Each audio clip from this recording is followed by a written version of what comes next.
देख रहे हैं भायंदर सत्ता न्यूज।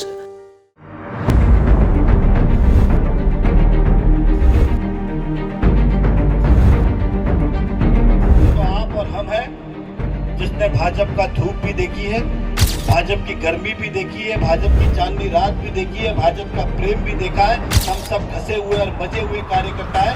ये आज भी हम टिके हुए हैं इस झंडे के खातिर।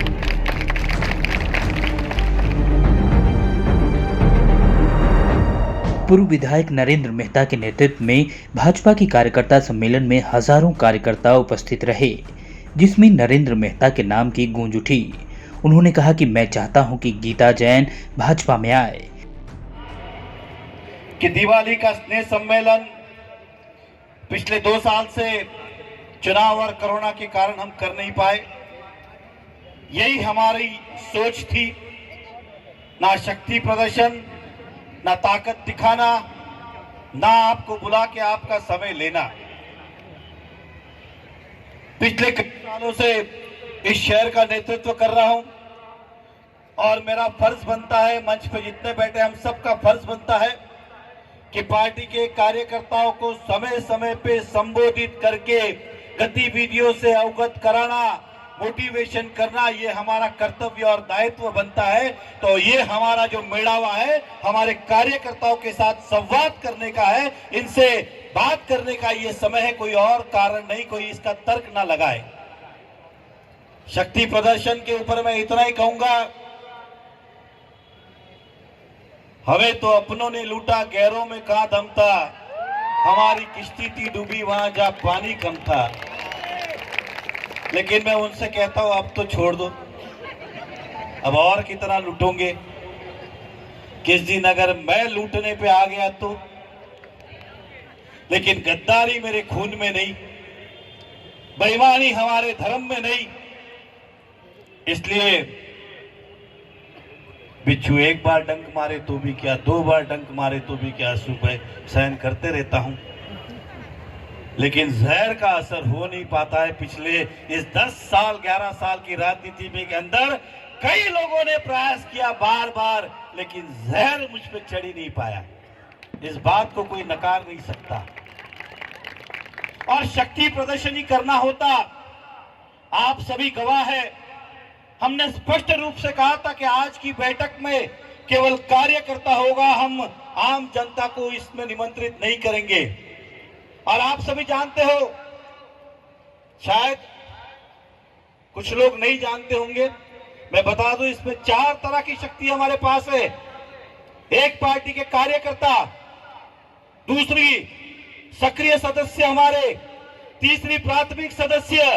अगर मुझे शक्ति प्रदर्शन करना होता तो मैं कहता हूं कि ये कार्यक्रम भी इस प्रांगण में इसलिए है क्योंकि इस शहर में 2009 के बाद कोई हॉल ही नहीं बना जिसमें भाजपा के कार्यकर्ता समाविष्ट हो सके।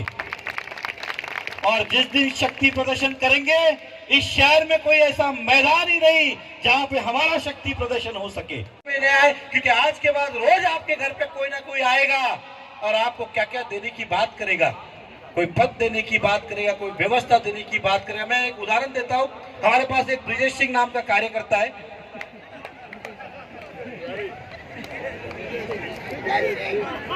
और इतना ही कहूंगा, उन्होंने कहा कि सर मेरा परिवार अब मुझसे अलग रहता है, डोंबिवली कल्याण रहता है, मैं उस पर कोई टिकट टिप्पणी नहीं, उनके निजी विषय हूँ।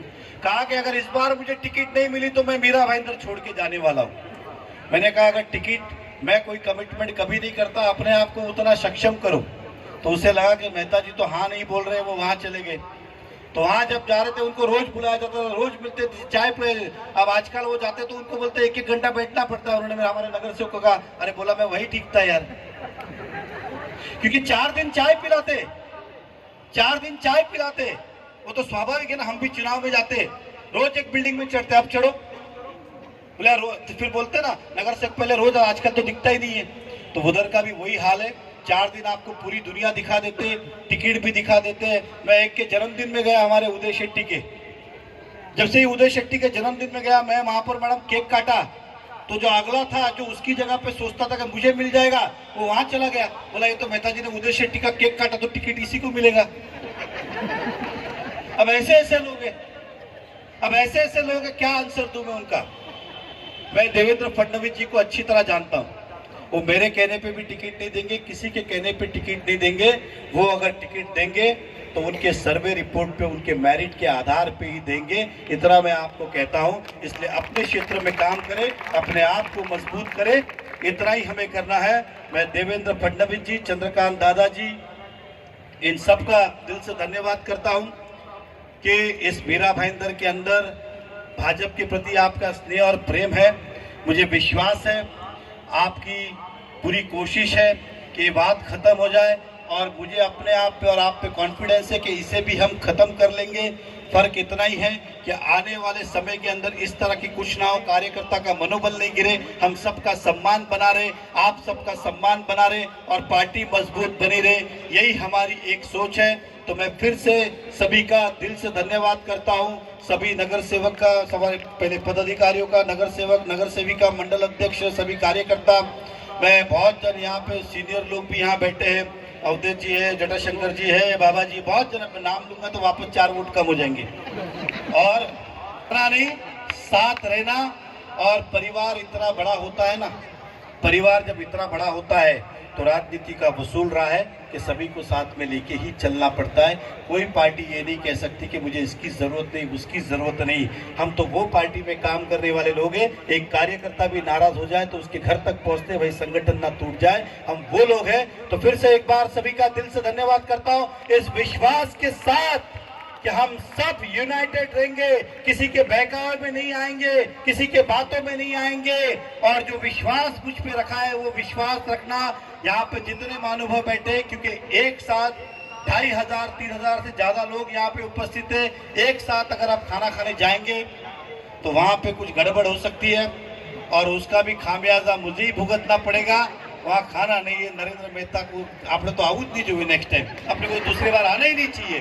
पत्रकार बंधु से ही विनंती है कि थोड़ा पेशेंस रखे, इतना समय आपने दिया क्योंकि हमारे परिवार का कार्यक्रम है, किसी की शादी ब्याह नहीं है, कोई इस तरह से अलग व्यवस्था, लेकिन ये व्यवस्था आपके लिए रखी है। तो कम से कम आपसे हाथ जोड़ के विनती है, और वो जो जहाँ पे खड़े उनसे ही विनंती है, परिवार का कार्यक्रम है, आपका कार्यक्रम है, इसलिए जरा शांति बनाए रखे। तो फिर एक बार सभी को धन्यवाद करता हूँ। एक बात तो रह गया, मीठालाल जैन, उन्होंने अभी पेपर में छापा था, मैं आपको बता दूं, मीठालाल जैन कह रहे कि मैं इस बार 50 उम्मीदवार खड़े करूंगा, जीत के लाऊंगा। ये व्यक्ति 2002 में भी खड़ा था, सांसद रह चुका आदमी, इसको मात्र 300 वोट भाईंदर से नहीं मिले थे। ये कोई भी चुनाव हो देश का, राजस्थान में विधायक का हो, कॉर्पोरेशन हो, एमपी हो, सब चुनाव जाके लड़ता है, लेकिन जीतता एक भी नहीं है। और तो और एक दिन मैं उनके पास गया 2009 में कि आप चुने इतने बड़े हो, हमारे साथ आ जाओ। बोला कैसे आप जीतोगे चुनाव? बोला सर 2009 में ऐसा ऐसा, इतने ये वोट है, इतना अपन जीत सकते हैं। बोला अच्छा। दूसरे दिन ये गडकरी जी के घर पे चले गए, बोला मुझे टिकट दो। गडकरी जी ने कहा कि हमने तो ऑलरेडी कबूल कर दिया, और कहा कि पार्टी का काम करना चाहता हूं। 2 बात रखी कि सर मैं पार्टी का काम करना चाहता हूं और मुझे टिकट दो। गडकरी जी ने कहा कि पार्टी का काम करते स्वागत है, लेकिन टिकट तो नरेंद्र मेहता को कबूल किया है। अब वहां कैसे बोल के आए? दूसरे दिन कार्यक्रम भी लिया उनके बंगले के अंदर, जितने लोग जुड़े होंगे पता होगा, मालूम है किसी को? शाम को 9 बजे कार्यक्रम, 10 बजे वो अपने घर पे, हम अपने घर पे। मतलब ये लोग, ये परिवार स्वार्थ वाला परिवार है कि इन्हें केवल टिकट और पार्टी की कमांड मिले तो ठीक। सेना में भी गए तो बोला आज से सेना मेरी। ये हमारे साथी थे, छोड़ के गए। मुझे छोड़ना इतना आसान नहीं है। तुम्ही पण सगळं लक्षात घ्या। हाँ, मुझे छोड़ना आसान नहीं है। जाओगे ना, वापस आना ही पड़ेगा, क्योंकि यहाँ पे जो फटकार मिलती है, यहाँ पे जो प्रेम मिलता है, वो कहीं और नहीं मिलता है। और जो गए है ना, मैं 1 मिनट के लिए, आप सोचो अगर मैंने उनके कंधे पे हाथ रख दिया तो क्या होगा? वो तो मैंने मेहनत नहीं की, क्योंकि मैं कहता है ना, बुरा वक्त ही अपना समय दिखाता है। इसलिए एक बार इंसान के जीवन में बुरा वक्त आ ही जाना चाहिए। इसलिए अपने कौन, पराये कौन, ये अपने हैं। इसलिए पता चल जाता है कि अपना कौन, पराया कौन। इससे बहुत कुछ मिलता है। मैं हार को भी अपना होमवर्क समझता हूं। जो चुनाव में हमने धोखा खाया, हमें धोखा किसने दिया? तो मैंने कहा अपनों ने दिया। आज अपने कहाँ है तो वहां पे। जिसने मेयर मैडम के लिए चुनाव में क्रॉस वोटिंग किया वो वहां पर। एक मिनट के लिए सोच के चको, अगर मेयर सीट गिर गई होती तब आज आप उनको लेके बैठे हो, तो उनके पास वो है ही नहीं। इतना बड़ा परिवार है तो स्वाभाविक है कि कुछ मतभेद, कुछ अनबेद होगी, लेकिन इसका मतलब नहीं कि अपना घर चलाए। तो ये भूलना नहीं है हमें। मुझे सब याद है। मैं विश्वास दिलाता हूं आपको कि आप सबकी मेहनत ये जाया नहीं जाएगी। आपका उचित समय पे आप सबको पद भी मिलेगा, फल भी मिलेगा, टिकट भी मिलेगा, विश्वास दिलाता हूं। इतनी तो राजनीति में जानता हूं। बस फर्क इतना है, वो रोज बोलते रहते, मैं बोलता नहीं हूं, क्योंकि उनके पास बोलने के लिए 50 लोग हैं और मेरे पास तो आप सब है। आज आपको बुलाने का यही लॉजिक था। विश्वास है मुझ पे? पक्का पक्का पक्का। तो बस इतना ही विश्वास रखना। आपका विश्वास कभी टूटेगा, ये झंडा कभी उतरेगा नहीं। और मैं आपको फिर कहता हूं, ये वादा है मेरा, इस पार्टी को मिटने नहीं दूंगा। हम मिट जाएंगे लेकिन पार्टी को मिटने नहीं दूंगा। जितने नगर सेवक यहाँ पे उपस्थित है उनको भी मैं विश्वास दिलाता हूं कि आप अच्छा काम कर रहे हो, आपको वापस टिकट मिलेगी, ये मेरी शुभकामना है। और जिन जिनको टिकट मिलेगी मैं वादा करता हूं उनको जिता के लाने के लिए हम सब जी जान लगा देंगे, क्योंकि आज आप लोग सभी लोग सच्चाई के साथ हो, अन्याय के खिलाफ हो। मेहता ने सभी नगर सेवक, पदाधिकारियों और कार्यकर्ताओं को धन्यवाद व्यक्त किया। आइए जानते हैं पत्रकारों को संबोधित करते हुए मेहता ने क्या कहा। समय पे होगा, लेकिन काम रुकना नहीं चाहिए। इस शहर की जनता का भी हमारे ऊपर कुछ है ना भरोसा, वो टूटना नहीं चाहिए ना। जिस दिन हम आपसी लड़ने में घर में बैठ जाएंगे उस दिन जनता हमको क्या करेगी? फिर परमानेंट घर में बिठा देगी। इसलिए जनता बोलती तुम्हारा क्या है, तुम लड़ते हो, हमें तो हमारा जिसलिए आपको चुन के दिया है या जिस विश्वास के भरोसा किया है, तो आप विश्वास हमारा टूटने नहीं दे। और उस समय चुनाव मेरे नेतृत्व में लड़ा गया, इसलिए मेरा फर्ज ज़्यादा बनता है कि उनके इसलिए चाहे वो पानी का विषय हो, चाहे जो मैंने अन्य विषय की बातें की, मेरा काम है कि मैं काम करता रहूँ। और कार्यकर्ता जो आए थे वो इसलिए नहीं आए थे कि मुझे ये पद चाहिए, वो चाहिए, इस गढ़ वो गढ़, वो इसलिए आए थे, काम करने आए थे। उनका मॉरल नहीं टूटना चाहिए। वो पार्टी का और झंडे का ही काम हम कर रहे हैं। उनको स्पष्ट रूप से ये आदेश देना था, उन्हें समझाना था, जो काम हमने आज किया। मेहता साहब, जब नेता लोग आते हैं, मेहता साहब जब प्रदेश से बड़े नेता लोग आते हैं या केंद्र से कोई मंत्री आते हैं, तब आपको बिल्कुल भी नकारा जाता है, आपको कोई पूछता नहीं है। क्या कारण है इसके पीछे, जबकि आप एक्स एमएलए रह चुके हैं? देखिए, ऐसा है कि पार्टी के अपने प्रोटोकॉल होते हैं। कोई भी नेता आता है वो अपने अपने तरीके से, समय होता है तो अपने अपने तरीक़े से जिला कार्यालय हो, पार्टी के नेता हो, उनके पास जाते रहते। मैंने किसी को ये बोल सकते कि आमंत्रित नहीं किया इसलिए नहीं आए, तो ऐसा कौन सा नेता है? कि मैं चंद्रकांत दादाजी की हम बात करें, मेरे इस ऑफिस में जो मेरे बंगले में 2 बार खाना खा के गए, उदाहरण देता हूँ। और क्या चाहिए? कौन सा ऐसा नेता है जो नहीं आया है? मैं थोड़े दिन पहले, 1 महीने पहले नितिन गडकरी जी को मिला था, इस ब्रिज को लेके एकदम कपिल पाटिल जी ने उन्होंने अपने बंगले पे बुलाया था, खाना खा के मुझे वहाँ से भेजा जब मैं उनका सम्मान कर। तो सभी तो नेता ही मुझे अपने फ़ोन लगा हुआ तो मुझे मानते नहीं है, मैं उनको मानता नहीं कि ऐसा नहीं। ठीक है, वो उनकी मैंने कहा ना कि वो हर बार पकड़ते हैं और उनसे, क्योंकि जो जहाँ पे जाएगा वो बोले गई, वो पकड़ते आप लोग को बुलाते और एक बाइक डलवाते और डलवाते, ये दिखाने के लिए कि देखो पार्टी किधर है। पार्टी आपको बता दूँ, पार्टी की जगह पर ये ना इधर है ना उधर है। नहीं, लेकिन मेहता साहब ये जब आपने जो बताया है, जिस वक्त आप एमएलए हुआ करते थे तब हुआ करता, लेकिन आज के हालात बदल चुके हैं। आपके पास से नेतृत्व ले लिया गया है, किसी और के हाथ में दिया गया है। अब पार्टी के नेता आपके साथ में नहीं है। अरे बाबा, मुझे ही सचिव बनाया गया था ना इस शहर का। लेकिन आपने तो उसको भी नकार दिया ना। नकार आप बोलते हो कि उन्होंने ले लिया, मैंने बोला उन्होंने कहा लिया, उन्होंने तो मुझे सचिव पद ही दिया है ना, और कहा कि शहर का नेतृत्व करो। लेकिन मैं जब मैच जीतने जाऊँ तो मेरे साथ प्लेयर भी तो वैसे चाहिए कि नहीं? मेरे साथ प्लेयर भी तो वैसे चाहिए कि नहीं?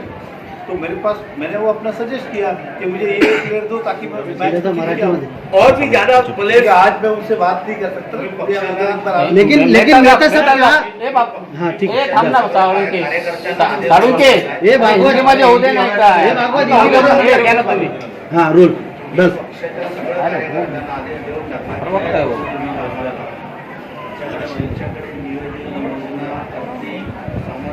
बळ असलेली बोलणार नाही। पण आता प्रश्न असा आहे सवाल ही नहीं पूछा गया त्यांच्या कार्यकर्त्यांवर ही उच्च लक्ष असणार. एक ऐकून घ्या. हिंदी आज का विषय क्या है कि भारतीय जनता पार्टी के हर कार्यकर्ता ने मैदान में उतर के काम करना चाहिए. ये आपसी झगड़े में कोरोना में बहुत समय चला गया. अब मात्र 8 महीने बचे हैं. 8 महीने में 1.5 महीना आचार संहिता का निकाल दो, 6.5 महीने बचे. ये सब बात चलते रहेंगे, ये होता रहेगा, खत्म अपने समय पे होगा. लेकिन काम रुकना नहीं चाहिए. इस शहर की जनता का भी हमारे ऊपर कुछ है ना भरोसा, वो टूटना नहीं चाहिए ना.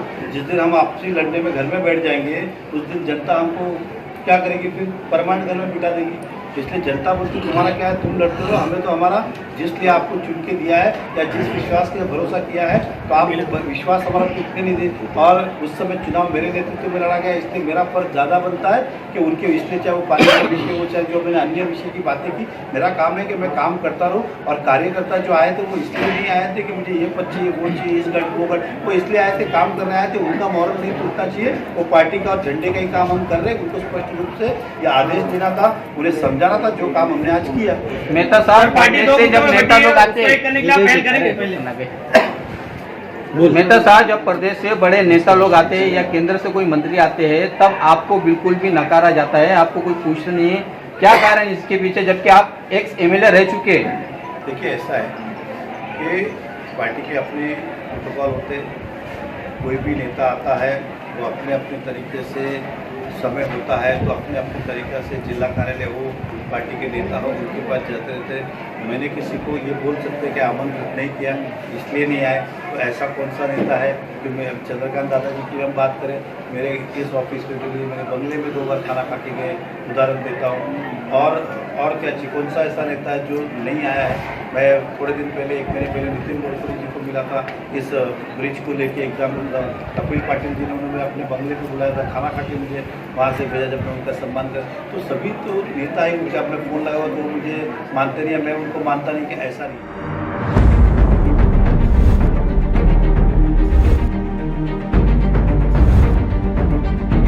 तो आप और हम हैं जिसने भाजपा का धूप भी देखी है, भाजपा की गर्मी भी देखी है, भाजपा की चांदनी रात भी देखी है, भाजपा का प्रेम भी देखा है. हम सब घसे हुए और बचे हुए कार्यकर्ता हैं कि आज भी हम टिके हुए हैं इस झंडे के खातिर.